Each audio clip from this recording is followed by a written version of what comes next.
just to let everyone know that towards the end of this episode, Andy does talk about his leg being amputated, and that may not be something that everyone wants to listen to.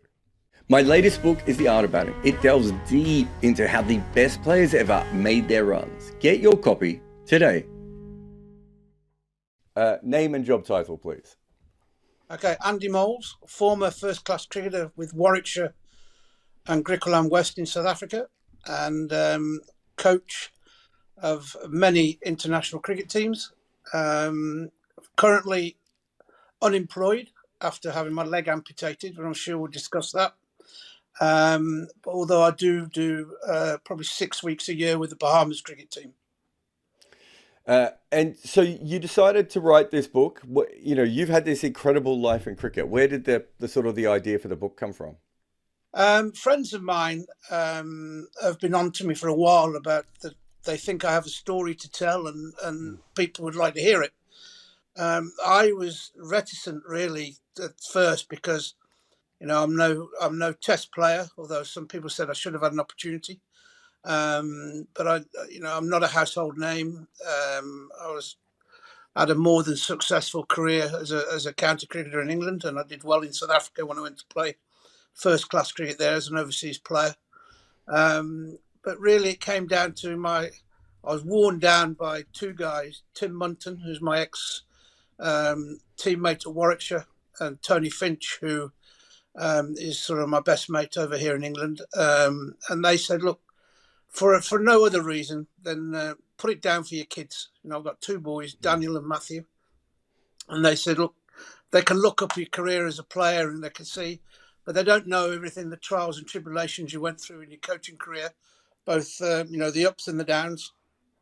And they persuaded me that really that should be something that I should put down in a book. No, it's a fascinating one, just because your career is so interesting. I mean, most professional cricketers are kind of in the system by 15, 16, 17. You don't start playing cricket until 15, and you don't get a professional contract till what, your mid-20s? Is that right? 25, yeah. What happened is that I was always meant to be, and everybody thought I'd be a professional footballer. Football was my sport growing up. I say growing up, up to the age of 15. I broke my leg playing rugby, or my ankle, I should say. And one or two teams who were interested in me so I said, well, you won't be the same again because you've got to have a year off basically for rehab and other players will overtake you. So they sort of dropped me. So I was at school and started looking around for other sports. So I took up cricket. And I loved it. I have a canny knack for all hand-eye coordination for all sorts of sports, whether it be badminton, table tennis, rugby, football, whatever, cricket. I just seem to be able to turn my hand to it, as it were. And, I took to cricket and I had an exceptional coach, an old Warwickshire player called Fred Gardner, picked me up and put me under his wing. That's when I was about 17, 18. And he worked with me. And some people say I ended up mimicking the way he used to play. He was a very solid opening batsman for Warwickshire. Scored 100 against Australia, funny enough, for Warwickshire way back when. And I picked up a lot of his traits. And that's I got up and going. I went to Moseley in the Birmingham League, who played obviously in the Birmingham League, and Warwickshire Seconds used to play in that league at the weekends. So all the young pros trying to make it were in that league team. And I played against them a couple of times when I was 20, 21. And suddenly realised they're no better than I was. So that's what gave me the impetus really to really get between my teeth and go and try and be a professional cricketer. Luckily, it turned out. I mean, you say you become a professional cricketer, but what's really fascinating is you don't just end up in any side. You end up in one of the most famous county sides ever. Like not just Warwickshire as a club, but you were there for Warwickshire's treble. Like, that's not like an averagely talented side, right? There are freaks of nature all around you at that point. Yeah, well, when I joined, I joined in '86. The treble was 94, so it was good. 6 or 8 years later, they won the treble. But what we did, we were an aging side when I got in, with 3 or 4 young players in it, and with the Bob Cotton came in as coach under Andy Lloyd as captain, who sort of changed our mentality of thinking. We used to play for draws when I first got into the side. And that we twisted things around to be a lot more positive in the way we played. And after that, Dermot Reeve and Bob Woolmer were in charge of us sort of a couple of years before we actually won the treble, and they worked very, very well about trying to get rid of fear of failure in the dressing room, trying to encourage us to explore different ways to play, encouraging us that if we got out trying things, as long as we practiced it in the nets, there was no issue. But if we went out there and played some strange shot that we hadn't been practicing, then we used to get our backsides kicked. But if we discussed things with the coach and what we're trying to do, and he was Bob Woolmer was way ahead of his time, with what he used to sort of get us to the way we thought about the game. He used to always talk about you've got to be good technically, good mentally, and good physically. And there's always one of those areas that you can always improve. So if you're playing very, very well, scoring lots of runs, your mentality would usually be quite good because you're scoring runs. But can you work on your physical side? And there's always something he used to talk to me about because I was larger than the average bear, shall we say. So, he was always on to me about, you can do a little bit more swimming or do something. Never stand still. Always look to push the envelope. Always look to try and be better than you are at the moment. Is Bob Woolmer part of the reason that you sort of look towards becoming a coach, or is that just maybe a natural thing within you? No. I was one winter selling fire extinguishers because back in when I was playing, we were only employed for 6 months of the year. Yeah. So the other 6 months, the club would say, well, off you go. We'll see you again before the pre-season. We used to have a winter net 2 months before the start of the pre-season. We had Tuesday nights in the rain and the cold in the indoor school. But apart from that, there was no contact from the club. We were left to our own devices. Sort your own fitness out. There was no fitness instructors or anything like that around then. And Bob said to me after I'd been selling fire extinguishers for 1 year, why don't you become a coach? You think about the game, and he put me on. So I started doing my coaching badges or courses whilst I was still playing, and then did some coaching on Saturday mornings in the winter with the kids in the indoor school. Then joined a program that Warwickshire got up and running in the inner city schools of Birmingham in the winter. So I went to schools. I think I did 3 schools a day, looking at very basic grip stance, back lift, how to hold the ball for seamers, spinners, and then just a little bit of fielding, correct ways to catch. Very, very basic stuff. And I loved it and enjoyed it. And I used to enjoy seeing, a lot of these youngsters improving. So I went from there really and went on and did my level 3 and did my level 4 in South Africa when I was over there. And really that Bob Woolmer was a big encouragement to me to, chase the coaching dream. What specifically did you learn from sort of his methods? He's kind of, the scientist and the professor of cricket, but also you talk to the players like yourself who dealt with him. He was very good at the sort of the soft skills of coaching as well, the teaching aspect and everything else. What were the bits that you sort of took from Bob Woolmer and started with you on your own coaching journey? I think first of all, there's no excuses. There could be no shortcuts. So, if you're not doing very well, do not blame anybody else. Look at the person in the mirror. He's the reason why you're doing well or you're not doing well. Secondly to that, he used to talk around ensuring that you prepared properly. Have you thought about your position? Have you thought about how, as a opening batter, I used to think about how bowlers got me out in previous games because I know bowlers would turn around and try and repeat the same way that they got me out before. So I practiced beforehand to make sure I could negate that issues. But the big thing that Bob used to work upon is don't be afraid. Always play. And the other thing, play the way you practice or practice the way you play. There's 2 ways of looking at it. Everyone says, you got to play the way you practice. But the other thing on the other boot, which is more engaging, is practice the way you play. In other words, don't take it easy in practice. Ensure that you're putting yourself under pressure. Ensure that the bowlers are working hard. I mean, in my practice, I had Alan Donald, Gladstone Small, Tim Munton, Dermot Reeve, Paul Smith, to name 4, Neil Smith was a spinner with Ashley Giles. I mean, that was a test attack. And I used to I never used to bat first thing. I used to always go in second or third so that they were loose and they were firing. And I'd say to them, bring it on. Because I know if I practiced with match intensity right there and then, and I played well, and I don't make excuses, and commit to practice, then I'd be ready for whoever we were playing the next day. You have this really good career, as you say. You don't quite make it to England, probably maybe in part because you did start a little bit later. Had you started as a professional a little bit earlier, you probably would have played for England, especially through that period. But you have this great playing career. We talked about the treble with Warwickshire, but then you go on this coaching journey, which is probably one of the most fascinating. I've been following it for quite some time. First, you start with Kenya. You take over Kenya just after they're in the World Cup semi-finals. People don't know a lot about that team. That team almost didn't make it to the 2003 World Cup because it was breaking in half.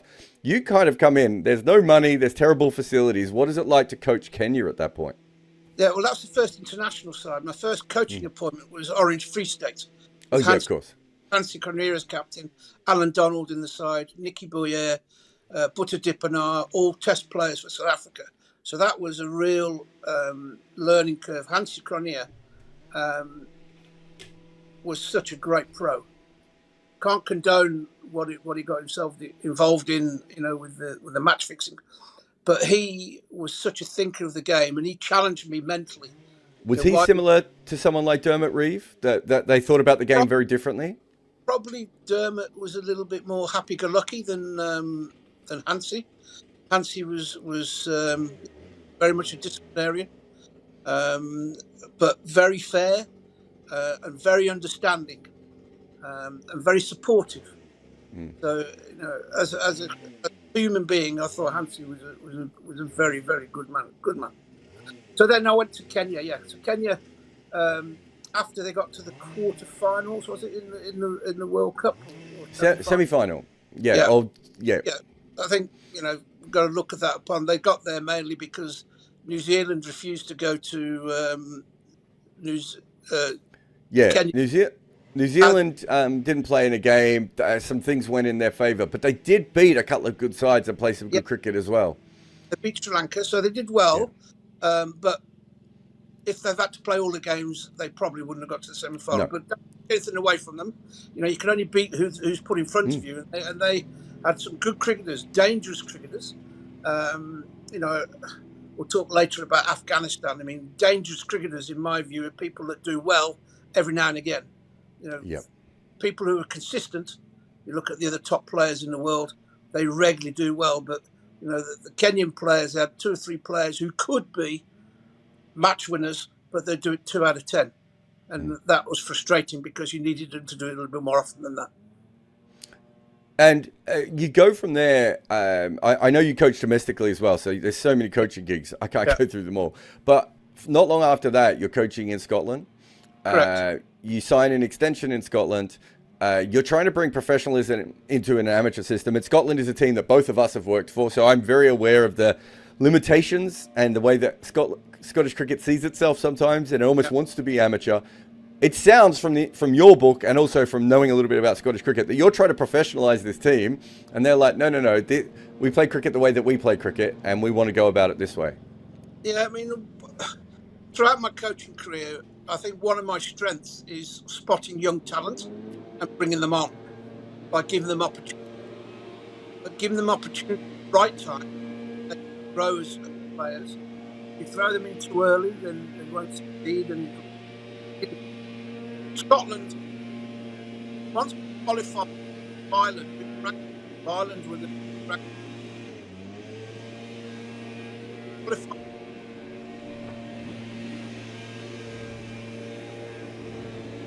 At that time, Warwickshire, I was put with players and the CEO because they only offered me an 8-month contract because they didn't have financing after the World Cup qualifiers. Only if we qualified, which we did, we get the extra finance, then they could afford to keep. So I only signed an 8-month contract. Once that contract was up, the Warwickshire job became available. So I went to see the CEO, Roddy Smith, and said, "Look, it's my club. I've always played there. It's really where I want to be at some stage, and the can't always pick when opportunities arrive." And that job came up. So he said, "No, apply, no problem at all.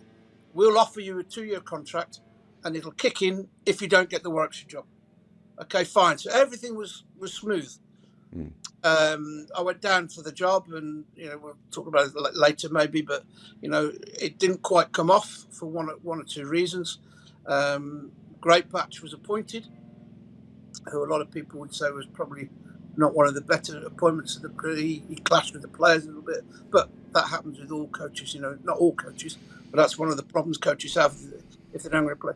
But the Scotland players, the senior players, weren't happy. I found out that I was looking to encourage, shall we say, and promote the younger players in and around the side, so that we have the next level of players coming up. This was something that Bob always taught me, is that senior players can be lazy because they're used to doing things their way. Players, Steve Waugh used to always say as well, players who play at the best are always under pressure. They're under pressure for their places. They're under pressure to perform. If they're in their happy, lazy position, in other words, they know they're always going to play, then they don't. As Bob Woolmer used to say, you've got to push yourself to get better all the time. You can't stand still. And I thought one or two of the Scottish players were resting on their laurels after we qualified for the West Indies. So all I did is I promoted or made them aware that I was working with 4 or 5 of the younger players to put them under pressure to work harder before we went to the World Cup in the West Indies. Unfortunately, they rebelled whilst I was out the country in South Africa, and basically, player power, they got rid of me, which was a great shame. We won't go through all your coaching appointments, Andy, because we'll be here all day, and that's why people should buy the book. But you do coach Hong Kong, Kenya, and Scotland. Yeah. And all 3 have similar problems. Hong Kong and Scotland have this sort of amateur system that they can't get over. Kenya had some high vision of where they wanted to be in cricket, but there was no funding, really. Yeah. How hard is it to coach when, and you know this because you used to sell fire extinguishers. How hard is it to coach when someone has a full-time job and you're trying to bring in a sort of Bob Woolmer level of professionalism and organisation and structure, but that isn't really the situation that Hong Kong, Kenya and Scotland are in? No, I mean, as I've mentioned a few times, my coaching ethos is challenge the players to get better all the time, never stand still. So I tried to bring that thought and that extra little bit of focus into those sides. Hong Kong, they were always, unfortunately, just a little bit amateurish because there were players that a lot of them were expats, either from Pakistan or Australia or New Zealand. But the biggest problem there is we went to Canada to play in an ICC tournament, and Hong Kong. Have you been to Hong Kong? The grounds there are like postage stamps, very small. First game, we had a reasonable side. We had 2 quick bowlers who were good at associate level. And we got to the first game, played on a huge school field. There was about 5 pitches on one big open expanse, bit of grass. Anyway, these outfields were enormous. I say enormous. They were large cricket fields, normal size, but on the larger side. Obviously, this was alien to Hong Kong. Well, the 2 quick bowlers threw their arm out in the first game, throwing the ball from the boundary. Then we had 5 or 6 games left. My 2 quick bowlers are out. We're just done. Just what's taught me over the years is, especially in tournament play, you've got to do your homework. What sort of wickets are you going to play on? What grounds are like, and then prepare accordingly. Preparation is another thing Bob used to say. Preparation is so good. The small things will make a difference when you get to, especially tournament play, where you're looking to get better throughout the tournament. My record in coaching has been pretty good, or better than pretty good in tournament play. I mean, with New Zealand, we got to the final of the Champions Trophy. I got to the quarterfinal in the World Cup with New Zealand. with the Bahamas just now. We got third in the Americas group, and we went through. Unfortunately, we were totally outplayed by Canada in the playoffs to go to the World Cup next year. We got to within two games of going to the World Cup, but we were outplayed. But it was all about learning what we're playing on.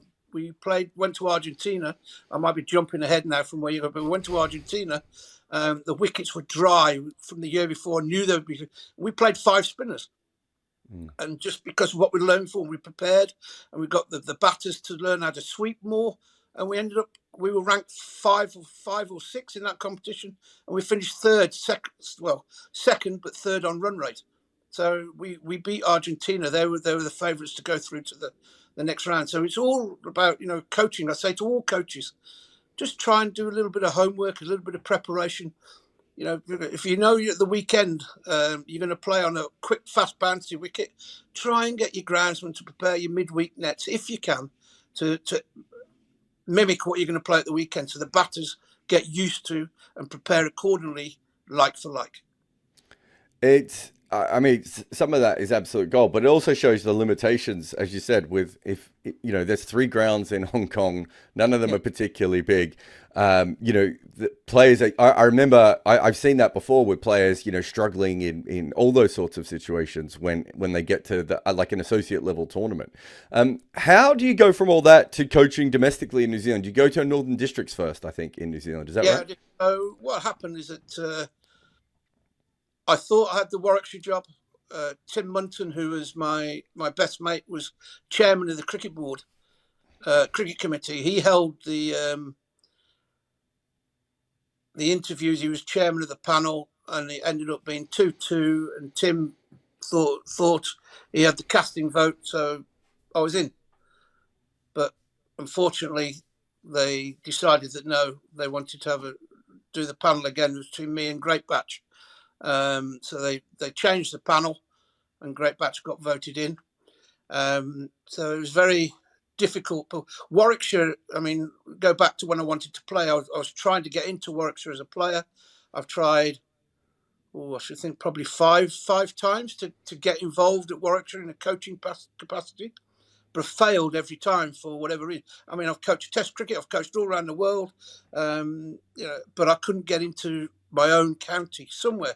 I applied for the pathway coach to help the under-19s. No, they didn't. I couldn't get in. I just feel, unfortunately, that Warwickshire, the only way I can look upon it now is that it's like having a girlfriend. I love her, but she doesn't love me back for whatever reason. So I've come to terms with it. It's not going to happen. I'm not going to work there, but it's one of my greatest regrets that I never had an opportunity to coach at Warwickshire. Yeah. So you go to Northern Districts, and then you quickly become, well, not quickly, but you become like an assistant coach within the New Zealand setup. Is that how that, and then that sort of progresses to the head job? No, it wasn't this. What happened is that I got the job at Northern Districts, so we won the 4-day championship, first year calling. Next year we got through to the 1-day final or the 1-day semi-final, and then Bracewell decided that he was going to move on, so they advertised it. And again, we all dream of the whole idea. We all want to get better. We want to be tested at the highest level. So I didn't think I'd get the job, so I applied for it. And lo and behold, I did get the opportunity. And it was, it's in the book. There's player power happened there, all sorts of different things. But I loved it. I mean, yes, I walked in with eyes wide open. I knew there would be issues. I knew that a group of the players wanted more control. They wanted to, because Bracewell was a very, very strict disciplinarian, and they wanted more say on the way they practiced and the way they did things, which I had no problem with. My problem, looking back, is that I was too soft on them. By the CEO came to me after I'd been in the job for about 2 or 3 months and said, "Look, Dan wants more control, Dan Vittoria." I said, "Okay, so what do you want me to do?" He said, "Step back, let him and maybe 1 or 2 of the senior players have more say." And I thought, well, okay, if that's what you want. I said, but, got to be careful anyway. So, how long's a piece of string? They got more control. So you know, I could see it coming. You know, I've been down this road so many times. When you see things, you think, well, that might be a dead end there we're going down for me.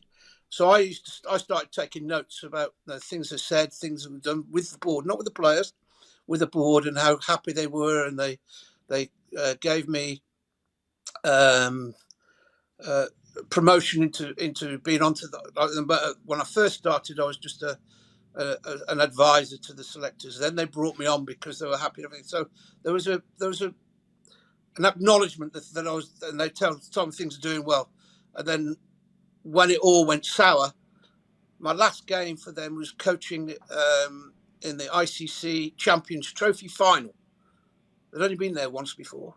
And me, within 8 months of me taking over, we got to a final. Now, don't get me wrong. It's all the players. I will never say they got to that final because of me, because that is wrong. If any coach who says that, they're bonkers. Players are the people and the way they play. All I do is set an environment and practice regime and a understanding of no shortcuts and encouragement to try and help them achieve what the best that they're able to. So we finished the game. We lost against a very, very strong Australian team, Ponting and all the rest of them. So I got home. That was in Pretoria. So I live in Cape Town. So I went home to see my kids. And I got a phone call the next day from New Zealand, from the manager, Dave Curry.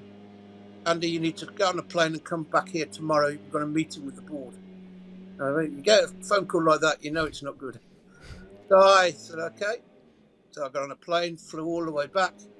And then it became a player. The CEO said to me, look, we all know you're a great coach, but you're not the coach the players want. I said, well, you appointed me for 2 years, 18 months. What's it good? You know, you appointed me, you and the board. Why now are you telling me that the players don't want me? We've just been in a final. We've just come from Sri Lanka where we beat them in the T20 competition there. We beat India at home in a T20 series. Yes, we lost a test series or drew one-day series, but we were improving. At the time I was there, Ross Taylor had only played 4 test matches or 6 test matches. Very young team, very growing team. And I thought we were slow. There was we were going places, but no, the players wanted more their person, which, okay, fine. You know, at the end of the day, and I understand if the players don't want you, it's a waste of time being there because they're not going to listen to you. So I went to so they said they wanted arbitration. So, okay, we'll do arbitration, of which a gentleman comes in and he said, right, I'm going to listen to both sides of the story and I'll make a call about how we are. At the moment, New Zealand Cricket, Andy, are offering you 3 months' money. I said, yeah, I've still got a year or 11 months left of my contract. So my lawyer said, no, that's not fair. He's had no letters of warning. He's had no communication. All he has had, and what I did, you see, I saved all the emails where they were saying, well done. So we printed out, put it on the table. All we've had from New Zealand Cricket is this proof that they are happy with the way things are going. So the guy who did the arbitration just said, okay, go to your different rooms. And he said to New Zealand Cricket, I hope you brought your checkbook with you because you're going to pay. And they paid me out my contract. But it's so, I mean, you know, I left Scotland, I left New Zealand. It's never nice when it sort of turns around to this. But eyes wide open. I've got no negative things to say about New Zealand cricket. I've got no negative things to say about Scotland. You know, it happens in there and then. I look back on it and what a great learning experience. And it's made me a better coach. This video is brought to you by our supporters on Patreon. If you want to be part of the community that makes content like this, head over now. It's interesting because you said before that you loved your time there, but you do in the book talk about how you lost a little bit of love for the game at times when you had to go through some of that. Yeah, when I left New Zealand, I didn't like the game at all. You know, I put my heart and soul into what I wanted to do with the New Zealand. So I spoke to the players. We started, as I said, we just played in the final of the Champions Trophy. We were growing. I could see the team growing. Things were starting to happen. And then when it happened and the way it happened, I rang. When I got to New Zealand, flying back to Australia, I rang 3 or 4 of the senior players, and none of them, I think they call it ghosting these days, none of the players answered the phone. I thought, well, I don't know what's going on. But as I was saying about what I found out afterwards, I mean, I'm talking about when I was writing the book with Jeffrey Dean. Only then, so that's a good 10, 12 years later, did I find out that New Zealand cricket had told the players not to speak to me because their lawyers had advised them, don't speak to him because we want to we're looking to end his contract. Do not get into conversations with him, which I didn't know.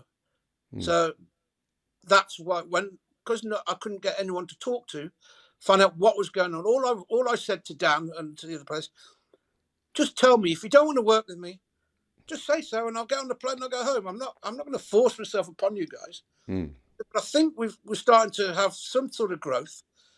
Maybe we have to change 1 or 2 things to make you happier with the way that things are going around the team environment. But can't you see we're having growth? And just tell me if you don't want me. Because if you don't want me, I'm not going to bang my head against a brick wall. Then I'll move on. Don't worry about it. But I never got any response from any of them.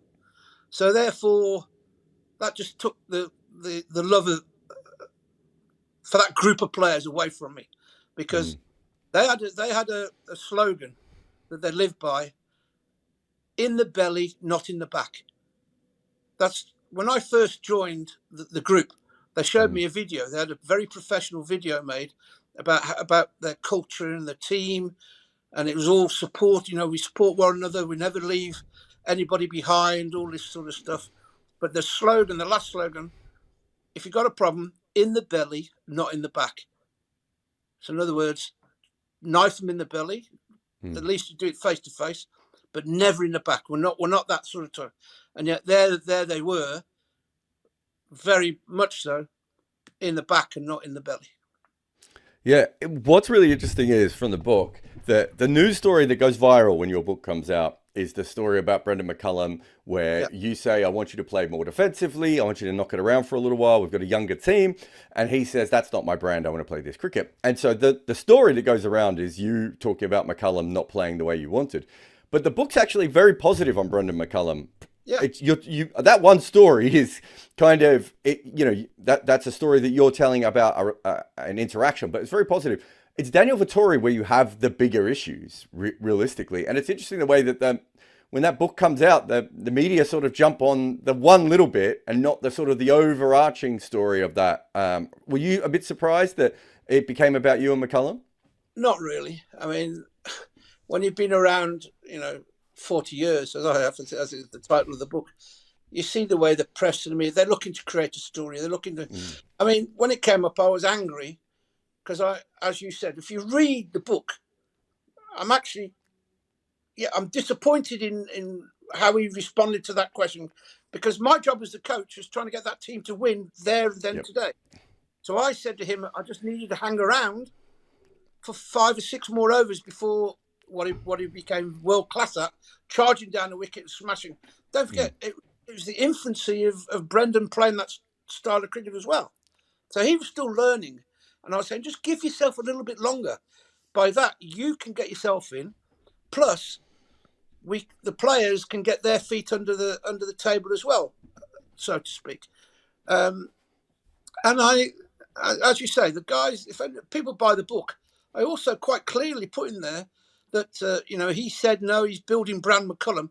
Don't forget, the IPL hadn't started yet. The IPL was only happening, all the auctions were happening in about 2 months' time at this conversation. So all the players, Brendon, the way he played, were all looking at that payday there. They're looking to impress upon the IPL teams that they're the person they should be looking. So I understand what's going on. And I put in there, and if you've read it, who's to say it wasn't the right thing for the team that I needed, but who can criticise him when you look at what he's done? Both in New Zealand, in the IPL, coaching England now.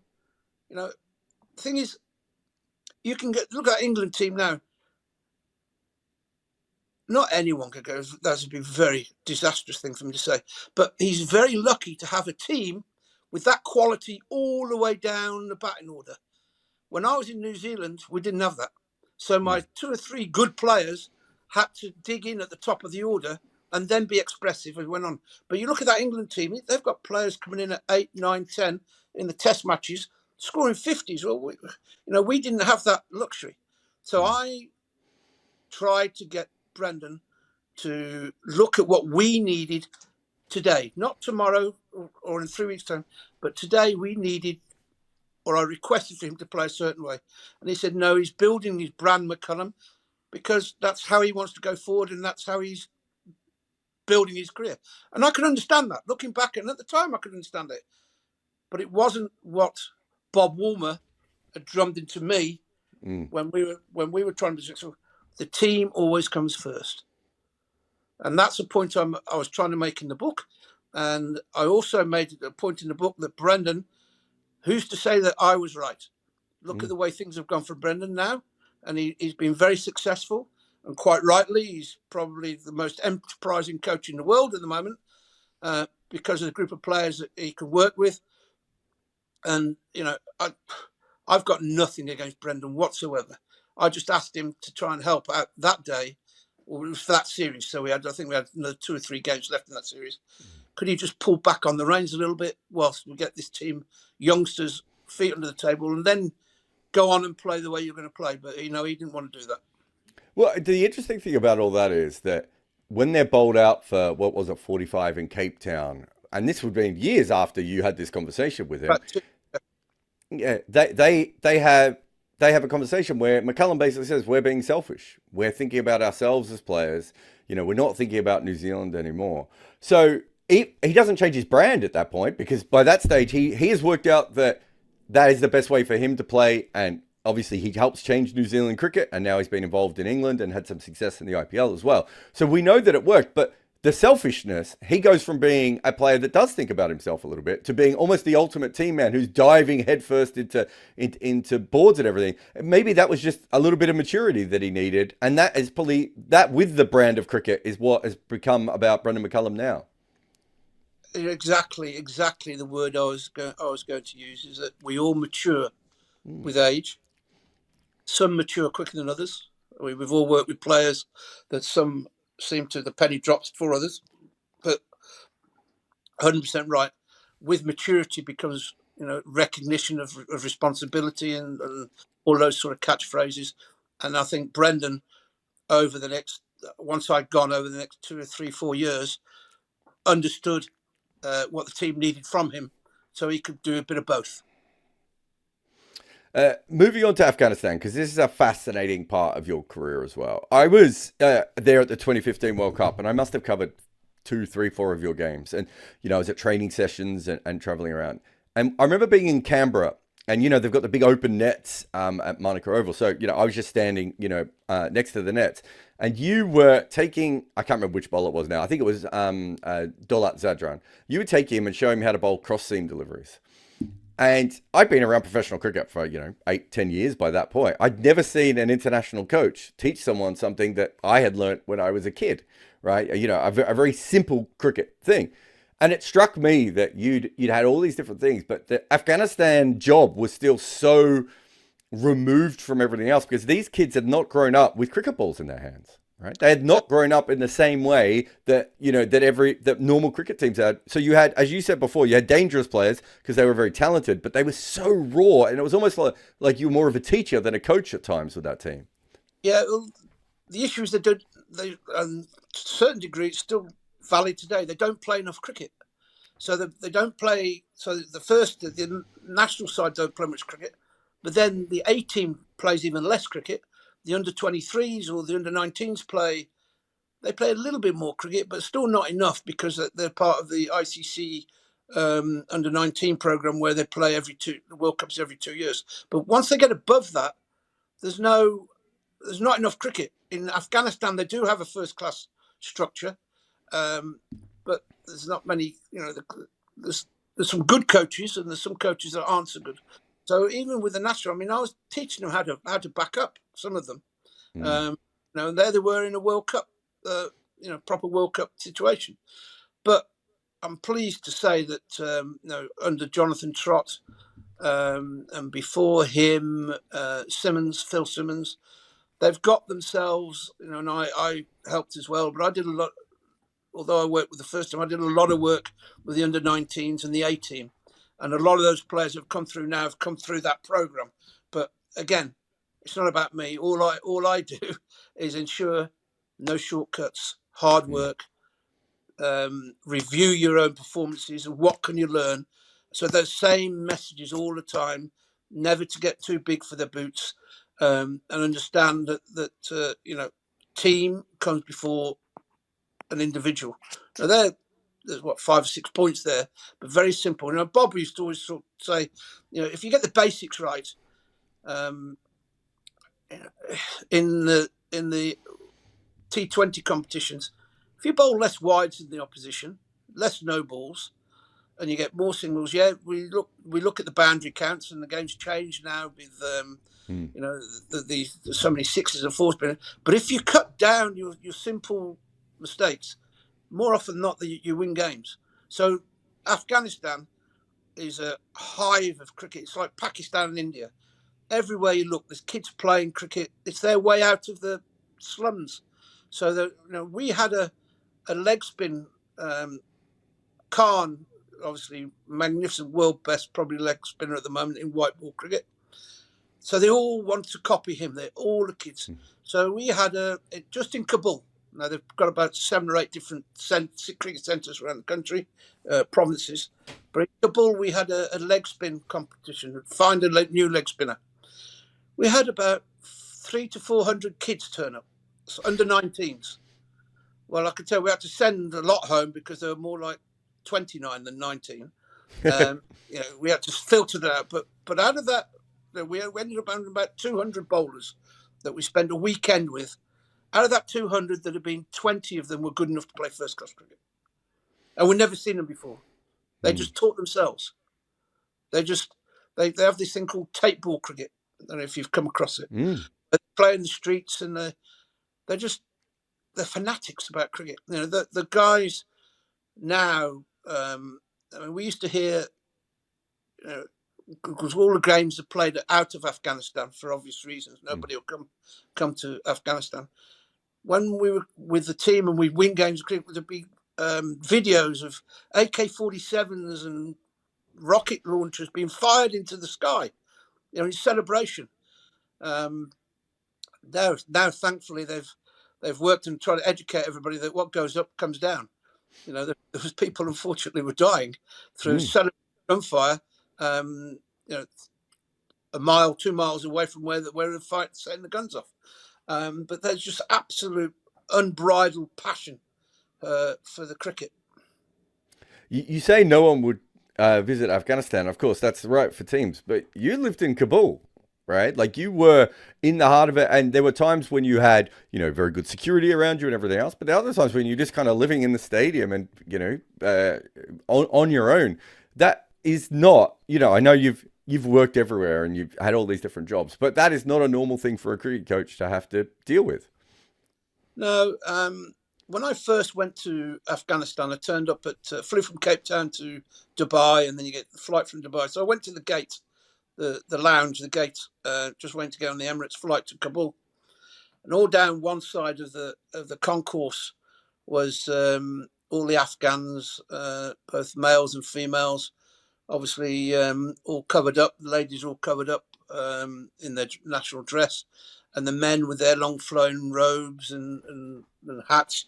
And on the other side were all the army contractors going out there to do like G.I. Joes. And it was like two sides just staring at each other. I thought, what the bloody hell have I let myself in for here? I got off the plane at the other side, took to a hotel, and it's all in the book about the security you have to go through. They let you know where the safe room is in the basement of the hotel if there's an issue. terrorists get involved and they can lock you in basically it's a safe, so you just live in in a safe. People come around, but I was there. Unfortunately, we had a T20 competition when they call it Spagiza, which is Urdu for six, Spagiza. So we're playing a game there, and a suicide bomber tries to get into the ground, and there's probably about 15 to 16,000 in the ground. Adam Olioke is coach of the opposition team, and we're sat basically in two dugouts next to each other, 10 meters apart. And we just hear this boom, and we're looking at what the hell's that? And then literally about 3 or 4 seconds later, there's a wave comes through your body. It's a black wave. I'll never forget it. Very weird feeling. Anyway, so we got the players off, got them into the cricket authorities said, "Oh, it was a gas canister that went off," but we all knew. The players said, "No. They knew the player. We were foreigners. I've never seen a bomb go off before, so they could have made out that it was a gas canister. But the player said to me, "No, that's not a gas canister. That's a bomb." And what happened is that a suicide bomber was trying to get into the ground, and one or two of the security guards who were paid about $8 a day, US dollars, pittance. One of them saw this guy with his vest and jumped on top of him and hugged him.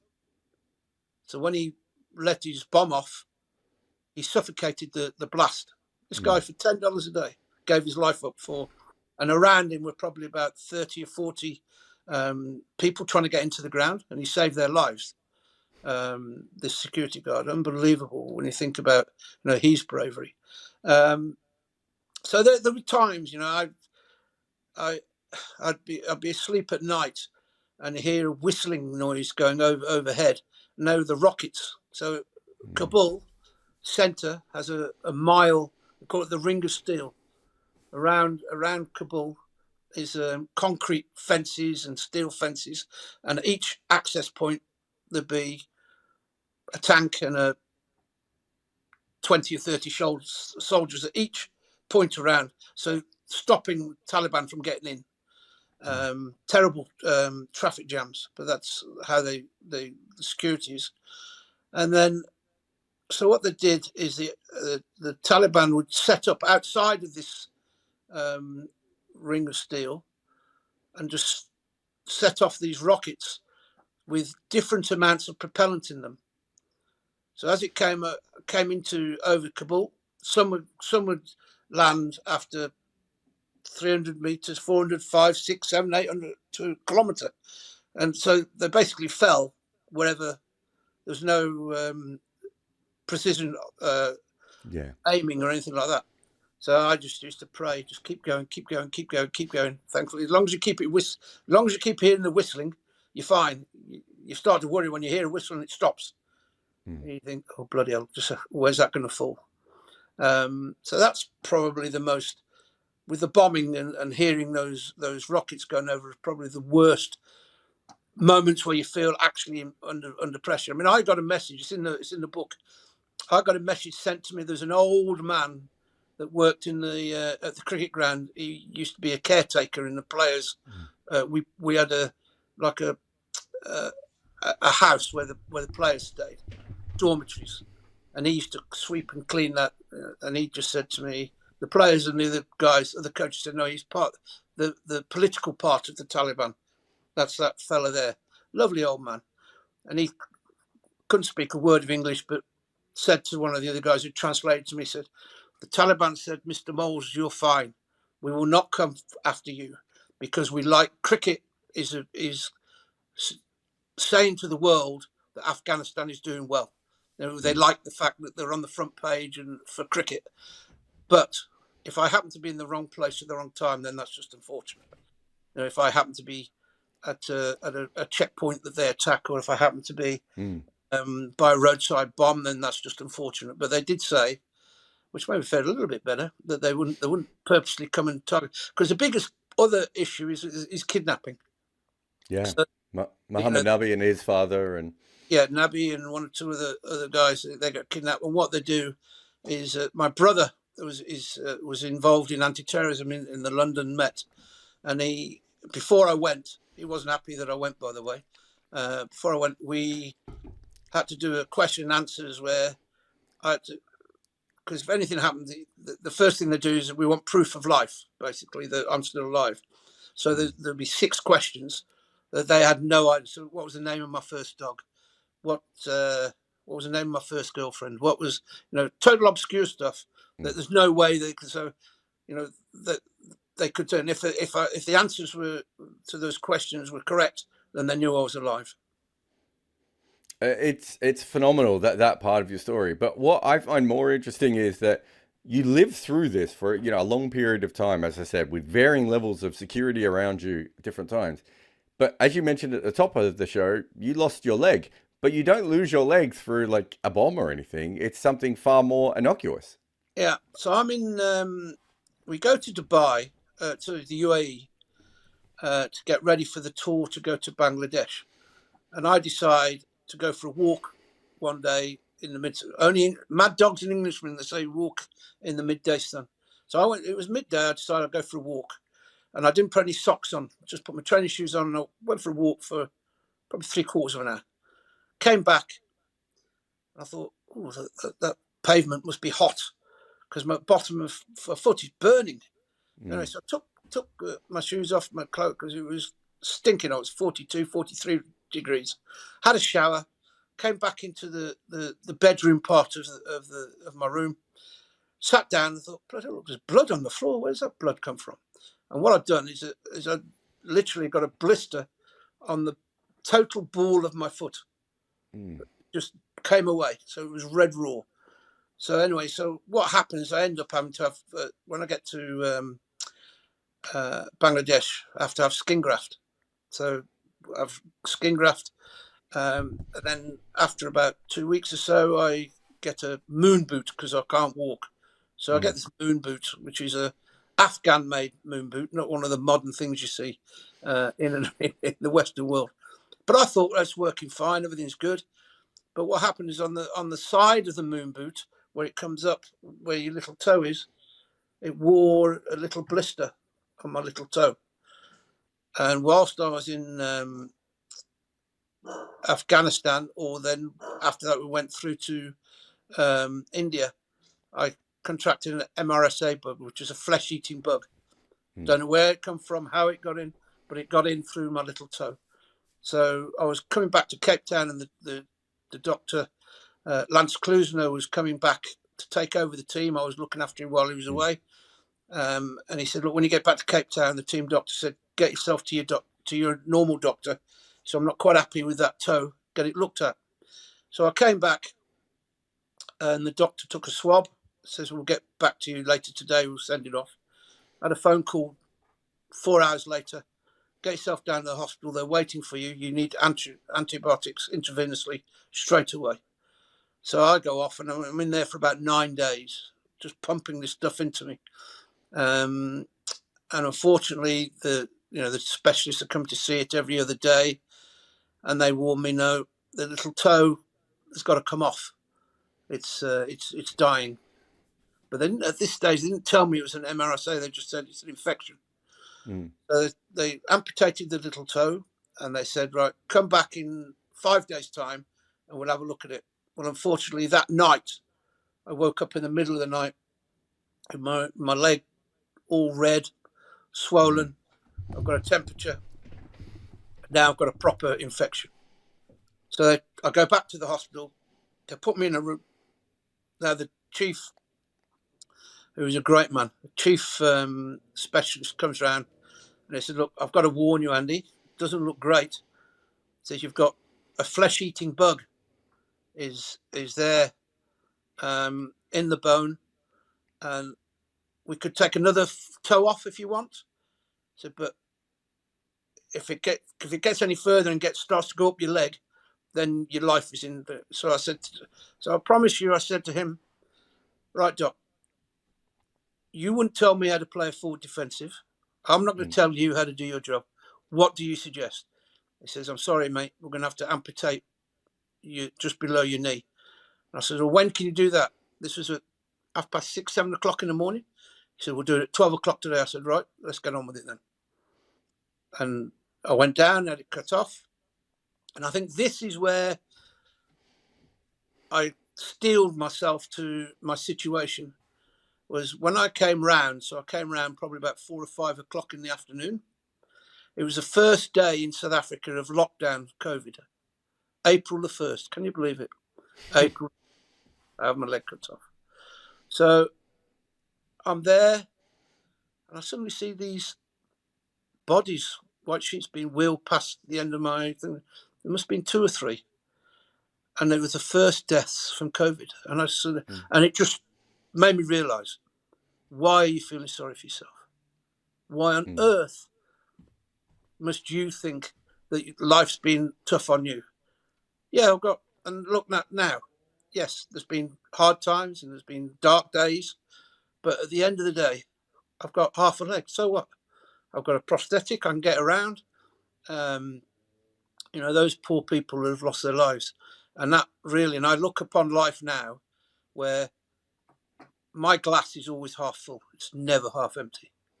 And I talk to youngsters. I talk to players. I mean, the little bit of coaching, I've applied for a few jobs since I've got my leg back and sort of mobility back, but unfortunately, one-legged coaches are not very popular on the circuit. So, but the Bahamas have got hold of me and said, would I come out there? And I said, look, before we go any further, I'm just going to say, you understand, I've only got one leg. He said, I don't want you to play. I want you for what's in your head. I said, okay. And his name's Greg. He's a fantastic man, president of the Bahamas Cricket Association, and we've become very close friends. And I go out there now. I've been out there 4 times. I'm out for about 6 weeks every year. Try and help with bringing on the players. Listen, the cricket at times is not great. I get a bit frustrated, but there's plenty of worse places like Afghanistan to be rather than the Bahamas. Yeah, it's not a bad gig to get when you're not coaching. I can see that. It's an incredible life story, and it really is worth anyone who's enjoyed this to go and get the book, because the book is fantastic. But you have had a unique career, as we talked about at the start. It's why I wanted to get you on and talk about this. But you've worked with all these different cricket cultures. Is cricket different around the world? Is it the same around the world? Is it just, what have you noticed from someone who's been to so many different places working in cricket? Basically, it is the same all around the world. What differs is the amount of interference from people that should know better. Administrators.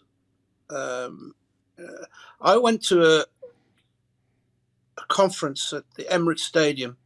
Arsene Wenger was the keynote speaker, and he drew a football pitch, sort of like this. In our terminology, we draw a circle for the oval of a cricket ground.